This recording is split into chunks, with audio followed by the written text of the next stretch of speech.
বাংলাদেশের রাজনীতি এক জটিল ক্রান্তিকালে প্রবেশ করেছে। এই সময় যখন সরকারের উপর অভ্যন্তরীণ ও আন্তর্জাতিক চাপ ক্রমেই বাড়ছে, তখনই একটি বহুল আলোচিত বৈঠক হতে যাচ্ছে লন্ডনের ডোরচেস্টার হোটেলে। অন্তর্বর্তীকালীন সরকারের প্রধান উপদেষ্টা অধ্যাপক মোহাম্মদ ইউনূস এবং বাংলাদেশ জাতীয়তাবাদী দল বিএনপির ভারপ্রাপ্ত চেয়ারম্যান তারেক রহমানের মধ্যে 13ই জুন সকালবেলা অর্থাৎ সকাল 9টা থেকে 11টা পর্যন্ত নির্ধারিত এই বৈঠক আপাত দৃষ্টিতে সৌজন্য হলেও বাস্তবে এটি বাংলাদেশের রাজনীতির গতিপথ নির্ধারণে একটি সম্ভাব্য টার্নিং পয়েন্ট হয়ে উঠতে পারে। এই বৈঠক ঘিরে তৈরি হয়েছে বহুমাত্রিক আলোচনা, সন্দেহ, কূটনীতি এবং সম্ভাবনার এক অভূতপূর্ব নাটক। অধ্যাপক ইউনূস যখন যুক্তরাজ্যে 4 দিনের রাষ্ট্রীয় সফরে গেলেন, তখন থেকেই দেশের রাজনীতিতে শুরু হলো গুঞ্জন তারেক রহমানের সঙ্গে তার দেখা হবে কি না। প্রথম দিকে বিএনপি এই বিষয়ে অনাগ্রহ দেখালেও শেষ পর্যন্ত তারা বৈঠকে সম্মতি দেয়। এমন সময় এই বৈঠকটি হচ্ছে যখন নির্বাচনকাল নির্ধারণ, জাতীয় ঐকমত্য কমিশনের কার্যকারিতা, সেনাবাহিনীর অবস্থান এবং এনসিপির আগ্রাসী কৌশল নিয়ে জাতীয় রাজনীতিতে এক অনিশ্চয়তা তৈরি হয়েছে। অধ্যাপক মোহাম্মদ ইউনূস জাতির উদ্দেশ্যে ভাষণে নির্বাচনকাল নিয়ে যে বক্তব্য দিয়েছেন তা হলো 2026 সালের এপ্রিলের প্রথমার্ধে জাতীয় নির্বাচন অনুষ্ঠিত হবে। অথচ বিএনপি, সেনাপ্রধান, বামপন্থী অনেক দল, কোন ইসলামী দল বলছে যে 2025 সালের ডিসেম্বরের মধ্যেই নির্বাচন হতে হবে। এখানটাতেই শুরু হয়েছে মতবিরোধ, উত্তেজনা এবং চাপ। ইউনূস সরকার বলছে যে সংস্কার শেষ হলে নির্বাচন হবে, কিন্তু কি ধরনের সংস্কার, কবে শেষ হবে সেই প্রশ্নের জবাব নেই। এনসিপি বলছে আগে বিচার, তারপর সংস্কার, তারপর ঘোষণাপত্র, তারপর নির্বাচন। এই দৃষ্টিভঙ্গির ধারাবাহিকতা থেকেই বোঝা যাচ্ছে সরকার অন্তত জুন 2026-এর আগে নির্বাচন আসলে চায় না। যদিও তারা এপ্রিল বলছে, কিন্তু এটাকে তারা, আমার ধারণা, আরো অনেক পরে, এমনকি 2026 থেকে 27 উঠিয়ে যাবার আকাঙ্ক্ষা, স্বপ্ন তাদের মধ্যে আছে। অন্যদিকে সেনাপ্রধান জেনারেল ওয়াকারুজ্জামান স্পষ্ট ভাষায় বলছেন ডিসেম্বরের মধ্যেই নির্বাচন হওয়া উচিত। তিনি সেনাবাহিনীকে ব্যারাকের বাইরে আর রাখতে চান না। তার এই বক্তব্য বিএনপির দাবি এবং অবস্থানের সঙ্গে মিলে যাওয়ায় সরকার যে চাপের মধ্যে রয়েছে তা আর গোপন নয়। বিএনপি যেমনটা বলছে যে সরকার রোডম্যাপ দিতে চাচ্ছে না, তেমনি সেনাপ্রধানও নির্বাচনকে দেরি করতে দেখলে উদ্বেগ প্রকাশ করছেন। ফলে এখানে দুটি মূল শক্তি, বিএনপি এবং সেনাবাহিনী, সরকারের অবস্থান নিয়ে প্রশ্ন তুলছে। আর সেটি প্রকাশ্যে না হলেও অভ্যন্তরীণ পর্যায়ে চাপ তৈরি করছে, এটা মোটামুটিভাবে স্পষ্ট। এই রকম পরিস্থিতিতে লন্ডনের বৈঠক রাজনৈতিকভাবে একটি মোড় ঘোরাতে পারে। অধ্যাপক ইউনূস ও তারেক রহমানের বৈঠক যদি কেবলই সৌজন্য হয়, তবে তাৎপর্য সীমিত থাকবে। কিন্তু যদি এটি হয় নির্বাচনের সময়কাল নির্ধারণ, রাজনৈতিক সংস্কারের ঐকমত্য, অথবা অন্তর্বর্তী সরকারের প্রতি আস্থাবোধ তৈরির ভিত্তিতে, তবে তা দেশের রাজনীতিতে নতুন মাত্রা যোগ করবে। বিএনপি চায় নির্বাচন ডিসেম্বরের মধ্যে, কারণ তাদের বিশ্বাস ক্ষমতাচ্যুত আওয়ামী লীগের অনুপস্থিতিতে তারা ভোটের মাধ্যমে সহজেই ক্ষমতায় আসতে পারবে। ইতিমধ্যেই দলটির অনেক নেতাকর্মী স্থানীয় পর্যায়ে আধিপত্য বিস্তার, অভিযোগ আছে জমি দখল, চাঁদাবাজির মতো অপরাধে জড়িয়ে পড়ছেন বলে আনামহল অভিযোগ করছে। কোনোটা প্রোপাগান্ডা পর্যায়ে রয়েছে। বিএনপি শীর্ষ পর্যায়ে এসব বিষয়ে সতর্ক থাকলেও মাঠ পর্যায়ে এই বিশৃঙ্খলা দিন দিন বেড়েছে। বিএনপি শীর্ষ নেতৃত্ব উদ্বিগ্ন, নির্বাচন যত দেরি হবে তত বেশি দলীয় শৃঙ্খলা ভেঙে পড়বে, নেতাকর্মীদের মধ্যে অপরাধ প্রবণতা বাড়বে এবং সরকার এই অরাজকতাকে কাজে লাগিয়ে বিএনপির নৈতিক অবস্থান দুর্বল করে ফেলবে। এদিকে এনসিপি, যাদের সঙ্গে সরকারের ঘনিষ্ঠ যোগাযোগ রয়েছে বলে বিএনপি মনে করে, জনগণ মনে করে, তারা বারবার বলছে যে সংস্কার শেষ না হলে নির্বাচন হবে না। এনসিপির নেতৃত্ব মনে করে তড়িঘড়ি করে ভোট দিলে ক্ষমতা একটি দলে চলে যাবে, কিন্তু কাঠামোগত সংস্কার হবে না। এটা অবশ্য তারা কতটা বিশ্বাস থেকে বলে সেটারই আমার মধ্যে যথেষ্ট সংশয় রয়েছে, কারণ তাদের কর্মকাণ্ড আর বিগত সরকারের বা ক্ষমতাসীনদের কর্মকাণ্ডের মধ্যে মৌলিক তেমন কোনো পার্থক্য, চেতনায় তেমন কোনো পার্থক্য আমার চোখে পড়ে না। এনসিপি স্থানীয় সরকার নির্বাচন, বিচার কার্যক্রম এবং জাতীয় ঘোষণাপত্রকে বা জুলাই চার্টারকে আগে অগ্রাধিকার দিচ্ছে।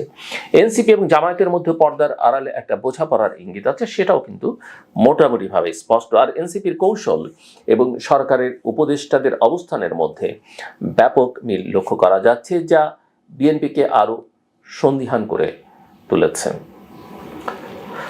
লন্ডনের এই বৈঠকের আগে বিএনপি বিভিন্নভাবে সরকারের উপর চাপ তৈরির চেষ্টা করেছে। ইশরাক হোসেনের মেয়র পদ নিয়ে আন্দোলন, কাকরাইলের অবস্থান কর্মসূচি, যমুনা ঘেরাও, আদালতের রায় এবং গেজেটের পরেও শপথ না দেওয়ার অভিযোগ সব মিলিয়ে বিএনপি বুঝিয়ে দিতে চেয়েছে তারা এখন অনুমোদন ভিত্তিক রাজনীতি নয়, দাবি আদায়ের রাজনীতিতে ফিরতে চায়।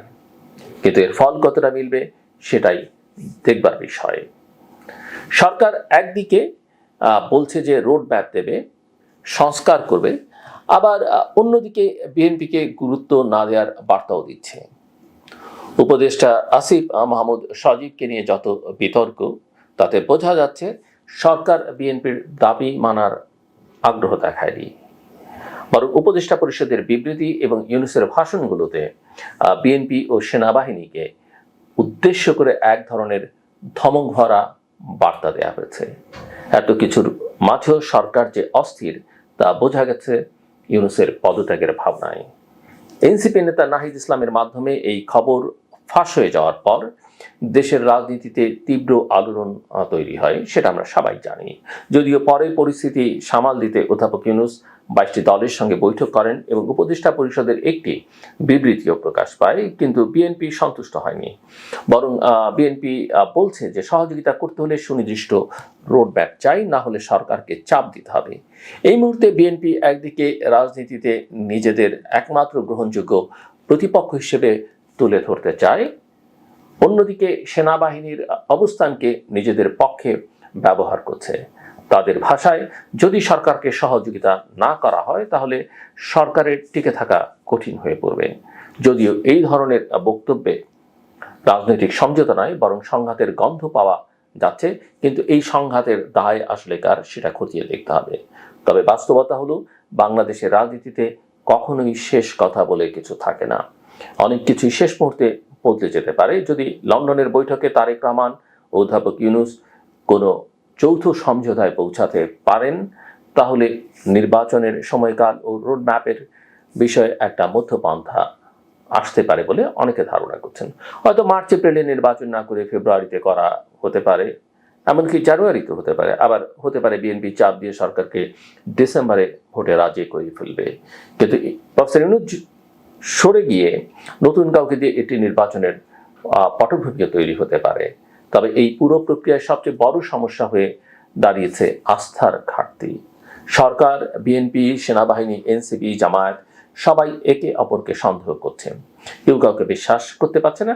জামায়াত এবং এনসিপির মধ্যে একটু সম্পর্ক আছে, আমি আগে উল্লেখ করেছি, অথচ দেশের জনগণ চায় এটি স্বচ্ছ গ্রহণযোগ্য নির্বাচন হোক, ভোট দিয়ে সরকার গঠন করুক তারা। কিন্তু এই আস্থাহীন পরিবেশে, যেখানে এক পক্ষ মনে করছে সরকার সময় ক্ষেপণ করছে, আর সরকার মনে করছে বিএনপি সেনাবাহিনী একসঙ্গে ষড়যন্ত্র করছে, সেখানে সাধারণ মানুষের প্রত্যাশা কতটা পূরণ হবে তা এখন প্রশ্নের মুখে। লন্ডনের বৈঠক সেই প্রশ্নের উত্তর হয়তো দেবে না, তবে সেই উত্তরের পথে এক ধাপ এগিয়ে যেতে পারে। যদি এই বৈঠকে আন্তরিক আলোচনা হয়, যদি একে অপরের বক্তব্য শোনা হয় এবং কোনো যৌথ অবস্থান তৈরি হয়, তবে বাংলাদেশের রাজনীতির জন্য এটি হবে এক নতুন সূচনা।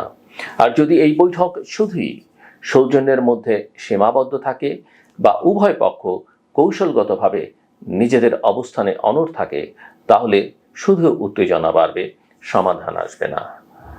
একই সঙ্গে মনে রাখতে হবে, ইশরাক ইস্যু এখন এক ব্যক্তির শপথ নয়, এটি হয়ে উঠেছে নির্বাচনের প্রতীক। একটি প্রতীক যা দেখাচ্ছে সরকারের কতটুকু সদিচ্ছা আছে আদালতের রায় মানতে, গণতান্ত্রিক মান্যতা দিতে। আর বিএনপি এটিকে ব্যবহার করছে তাদের শক্তি এবং আন্দোলনের প্রতীক হিসেবে। ফলে একটি শপথ যা 2 দিনের ব্যাপার, তা এখন হয়ে দাঁড়িয়েছে জাতীয় রাজনৈতিক প্রশ্ন। এই রাজনৈতিক উত্তেজনার মধ্যে বিদেশি কূটনীতিকরাও সক্রিয়। যুক্তরাষ্ট্র, ইউরোপীয় ইউনিয়ন, জাপান, ভারত সবাই লক্ষ্য রাখছে বাংলাদেশের এই রূপরেখার দিকে। কারণ বাংলাদেশে এই রাজনৈতিক অস্থিরতা শুধু দেশের অভ্যন্তরীণ বিষয় নয়, এর আঞ্চলিক এবং আন্তর্জাতিক প্রভাবও রয়েছে। চট্টগ্রাম বন্দর, মানবিক করিডোর বা চ্যানেল, যে ভাষায় আমরা বলি না কেন, বিদেশি বিনিয়োগ সবকিছু এখন রাজনীতির ছায়ায় আটকে আছে। অধ্যাপক ইউনূস লন্ডন থেকে দেশে ফিরে কি বার্তা নিয়ে আসবেন সেটা এখন হাজার কোটি টাকার প্রশ্ন। হয়তো একটি নির্বাচনী সময়কাল নিয়ে নতুন আলোচনা শুরু হবে, হয়তো বিএনপির অবস্থান আরও করা হবে, আবার হয়তো কোনো একটি পক্ষ সরে এসে সমঝোতার পথ প্রশস্ত করবে। কিন্তু এই মুহূর্তে এই মুহূর্তে যে জিনিসটি সবচেয়ে জরুরি তা হলো পারস্পরিক আস্থার পুনর্গঠন। সরকার, সেনাবাহিনী, বিএনপি, এনসিপি এই চারটি খুঁটির মধ্যে যদি সমন্বয় না হয়, তাহলে যতই তারিখ দাও, সনদ দাও বা রোডম্যাপ ছাপাও, কোনো কিছুতেই মানুষ আস্থা রাখবে না। আর নির্বাচন, যা কিনা জনগণের সবচেয়ে বড় আশ্রয়স্থল, সেই নির্বাচনই পরিণত হবে আরেকটি বিতর্কিত অধ্যায়ে। তাই 13 জুনের বৈঠক যেন শুধু করমর্দন না হয়, বরং একটি শক্ত রাজনৈতিক সংকেত হয়ে ওঠে। এটাই আজ বাংলাদেশের 18 কোটি মানুষের প্রত্যাশা। আমার কিছু সতর্ক বার্তা এই সঙ্গে আমি যোগ করে দিতে চাই। সেটা হচ্ছে যে এই বৈঠকটি যাই হোক না কেন, এখানে একটা পক্ষ খুবই গ্রেডি মনে হয়, আরেকটা পক্ষকে খুবই ট্রিকি হতে হবে আমার ধারণা। নির্বাচনটা কোনো অবস্থাতেই ডিসেম্বরের পরে নিয়ে যাওয়া উচিত হবে না, যে যত কথাই বলুক। আমি মনে করি বিএনপিকে এই একটা জায়গায় অত্যন্ত শক্ত অবস্থান নিতে হবে। ডিসেম্বর তো পরের কথা, নির্বাচন তারা অনেক আগেই করা সম্ভব। এবং বিএনপির এই দাবিতে অটল থাকা, যদি বিএনপি সেটা করতে ব্যর্থ হয় দেশের জন্য, বিএনপির জন্য তো বটেই, দেশের জন্য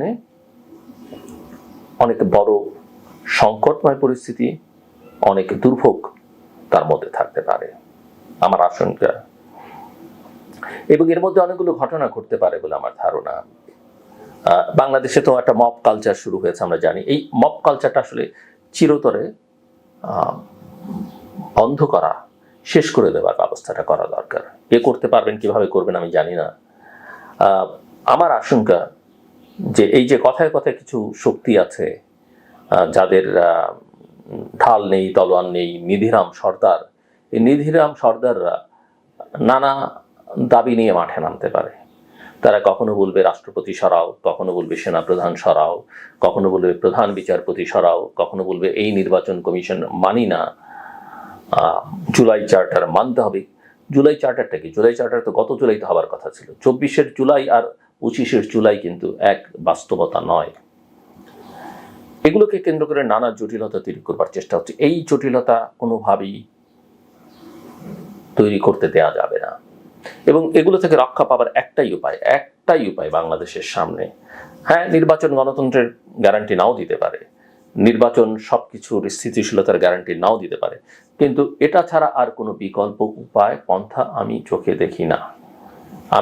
আমি একজন সাধারণ নাগরিক, রাজনীতির ছাত্র, রাজনীতি নিয়ে কাজ করি। আমি মনে করি এটা সবার বোধোদয়ের মধ্যে আসতে হবে যে এর কোনো বিকল্প নেই। এবং বিএনপিকে এই দাবিটা যদি বিএনপি কোনো কারণে ব্যর্থ হয় বা বিএনপি যদি অবস্থান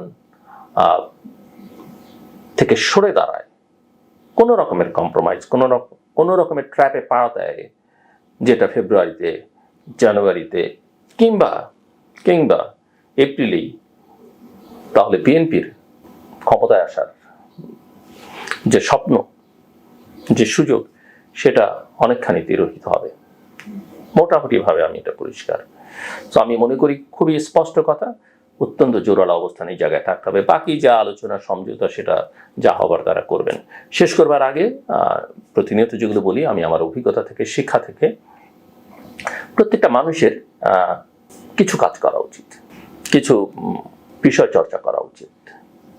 যেমন ধরেন, আমি একটা কথা বলি, আপনি কতটা সামাজিক আমি জানি না, কতটা সামাজিক হবেন সেটা আপনার সামগ্রিক বাস্তবতার উপরে নির্ভর করবে, কিন্তু কতগুলো বিষয়কে জীবনে গুরুত্ব দেওয়া উচিত। আপনার বন্ধুদের, পরিবারের আত্মীয় স্বজনের, পরিচিত জনদের চেষ্টা করবেন। মানুষের জীবনে কতগুলো গুরুত্বপূর্ণ অধ্যায় আছে, যেমন জন্ম কারো, আপনার পরিচিত কারো যদি সন্তান জন্ম নেয়, আপনি তাকে উইশ করবার চেষ্টা করবেন, পারলে সেই বাচ্চাকে দেখবার চেষ্টা করবেন, কারণ সেই বাচ্চারই ভবিষ্যৎ।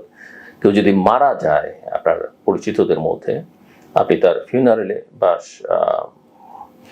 জানাজায় বা শেষকৃত্য অনুষ্ঠানে অংশগ্রহণ করবেন।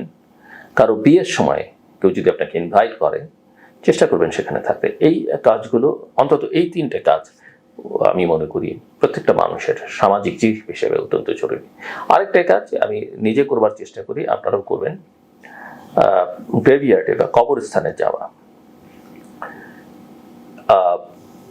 অনেকে ভয় পান, কিন্তু একটু সাহস করে গেলে দেখবেন যে আপনি মানসিক প্রশান্তি পাবেন। আপনি নিজেকে অনেকখানি ইহজাগতিক যে আকাঙ্ক্ষা, লোভ, গ্রিড, সেখান থেকে মুক্ত রাখতে পারবেন। কারণ আপনি ওখানে গিয়ে প্রতিনিয়ত উপলব্ধি করতে পারবেন যে এটাই হচ্ছে আপনার শেষ পরিণতি। এবং এই চেষ্টাটা করা, আত্মীয় স্বজনের কবর জিয়ারত করা, পিতামাতার, বাবা মায়ের কবর জিয়ারত করা, যেই থাকুক না কেন, এটা নিয়মিত করবার চেষ্টা করবেন। সেই উসিলায় আপনি গেলে কবরস্থানে যাওয়াটা তো সাধারণভাবে কেউ যায় না, তো আমি ওটা বললাম। আমার কথা শুনবার জন্য আপনাদের অসংখ্য ধন্যবাদ। আপনাদের সবার জন্য শুভকামনা।